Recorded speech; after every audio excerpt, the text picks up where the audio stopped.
Alright guys, so what we're going to be doing today is we're going to be taking those trig functions that we learned recently, and we're actually going to be looking at the inverse graphs of those trig functions. So if you guys remember, in order to find an inverse, we did that in Algebra 2. The way you find an inverse is you switch the x and y coordinates.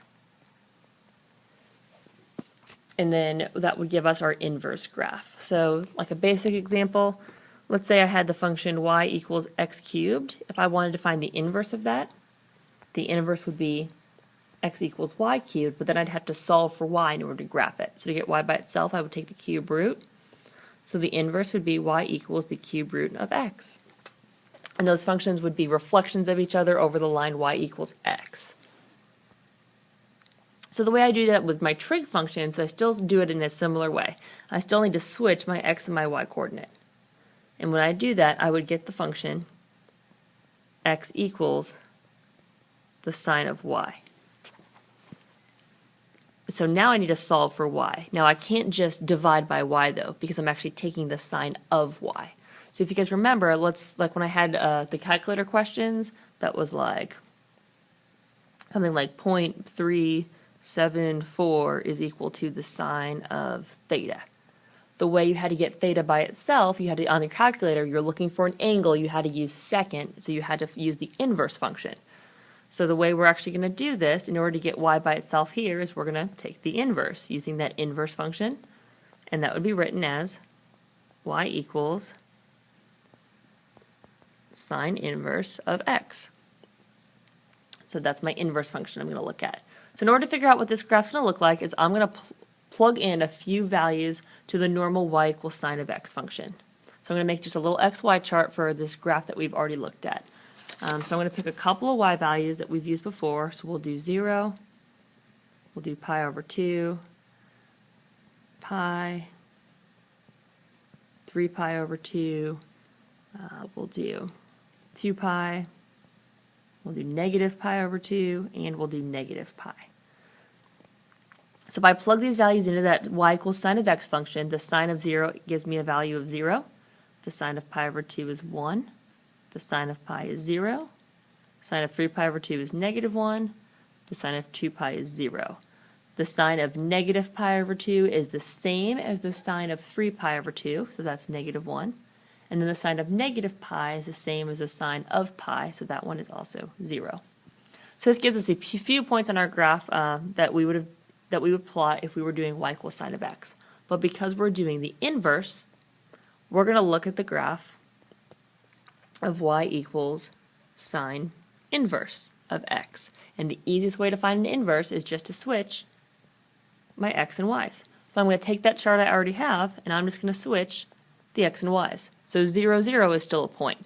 However, instead of pi over 2 comma 1, the point I'm going to plot is 1 comma pi over 2. So I am just switching the x and y values. And those are the points I'm going to plot on my graph.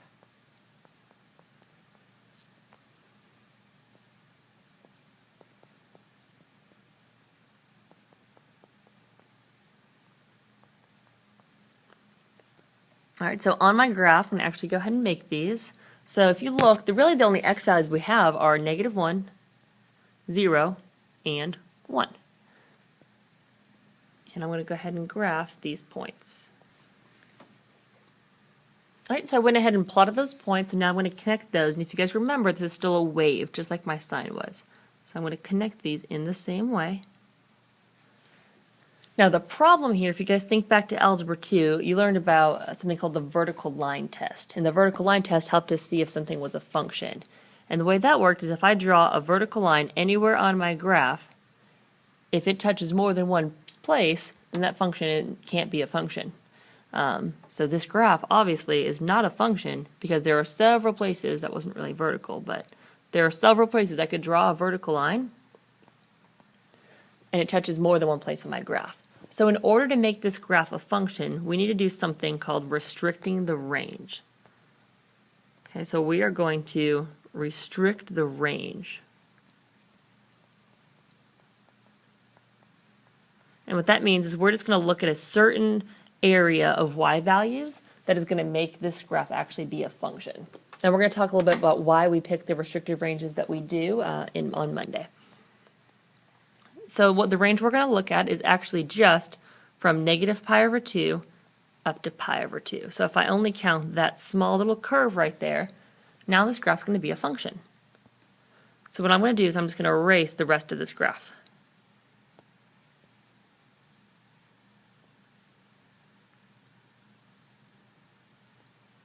So I'm only looking at that section now. All right. So if you guys look, there are 3 main points on this graph. So I have a restricted range from negative pi over 2 to pi over 2. And there are 3 points here that I'm really going to need to know because we're going to do transformations in these graphs next week. So those 3 points I really have are 1, pi over 2. I've got 0, 0. And I have negative 1, negative pi over 2. And those are the critical points. So those are the points I'll actually be doing transformations to next week. All right, so we're going to look at the rest of the parent functions for all of these inverses, and then the first one we're going to look at is going to be cosine inverse. So in order to do cosine inverse, I'm going to go ahead and let you know what the restricted range is. Again, we're talking more about why this is in class, the next class. So my restricted range for cosine inverse is going to be actually from 0 to pi. So I'm only going to be looking at y values from 0 up to pi. So I'm going to think about some basic points for the function y equals cosine of x that I could actually flip for this graph. So for the y equals cosine x, if I plug in an x value of 0, the cosine of 0 is 1. If I plug in the x value of pi over 2, the cosine of pi over 2 is 0. And then if I plugged in pi, the cosine of pi is negative 1. So all those x values fall in my restricted range. So when I go ahead and flip these, those are going to be my inverse values. So all I'm going to do is I'm going to switch my x and my y's, and I'm going to make those points on my graph. So the critical points I'm going to be plotting here, or instead of 0, 1, I'm going to be plotting the point 1, 0. Instead of pi over 2, 0, I'm going to do 0, pi over 2. And I'm going to plot the point negative 1, pi.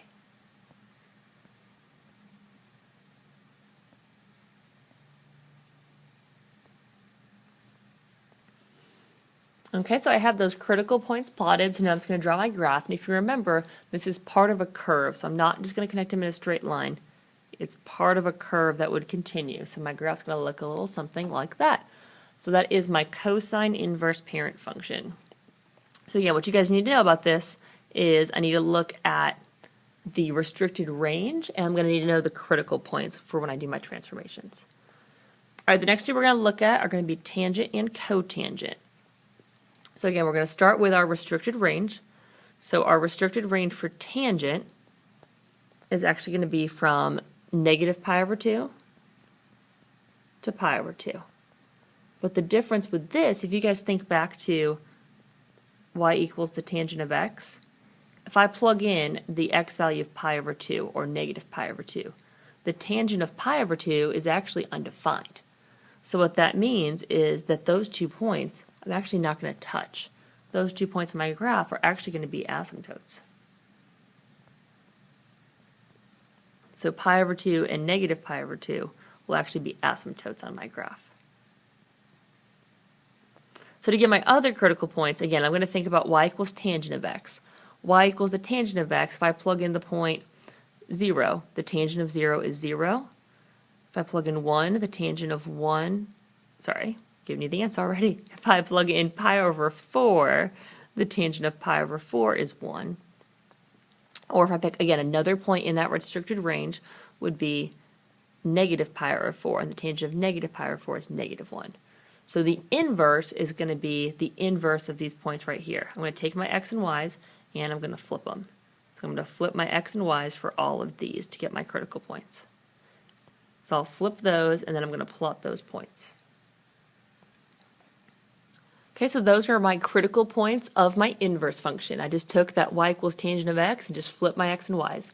So I'm going to plot those critical points on this graph. So I've got 0, 0, negative, all right, so I'm going to plot those points. So I have a point at 0, 0. I've got a point at 1 pi over 4. And I've got a point at negative 1, negative pi over 4. And then remember, because the tangent of pi over 2 is undefined, there's an asymptote there, and there's an asymptote down at negative pi over 2. So what this graph's going to do is it's going to look something like that. So it looks similar to the tangent function, but again, this is the inverse. All right, so let's do cotangent now. So cotangent is going to be similar, but a little bit different. So my cotangent function is going to have a restricted range of 0 to pi. And again, it's going to be in parentheses because I'm going to have asymptotes at those two places because the cotangent of 0 is undefined and the cotangent of pi is undefined. So at 0, there's an asymptote, and at pi, there's an asymptote.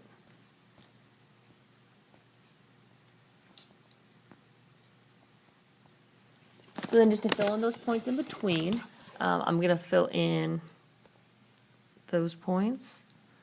I've got pi over 4, pi over 2, and 3 pi over 4. And I know back from what we did with those other functions, I know that the cotangent of pi over 4 is 1. So that's a point. The cotangent of pi over 2 is 0, and the cotangent of negative 1 is 3 pi over 4. So the cotangent inverse graph is going to look like this. And my three critical points are 0, pi over 2, negative 1, 3 pi over 4, and 1 pi over 4. Now one thing I do want to add for both of these graphs to the critical points is I do want to add the asymptotes. So let's just remember that this graph also has horizontal asymptotes at x equals 0 and x equals pi.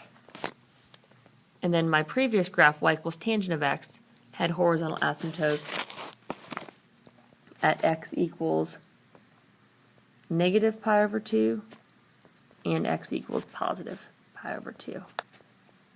So whenever I graph those, I'll actually need to include them. All right, the last two we're going to look at are going to be secant and cosecant. So my secant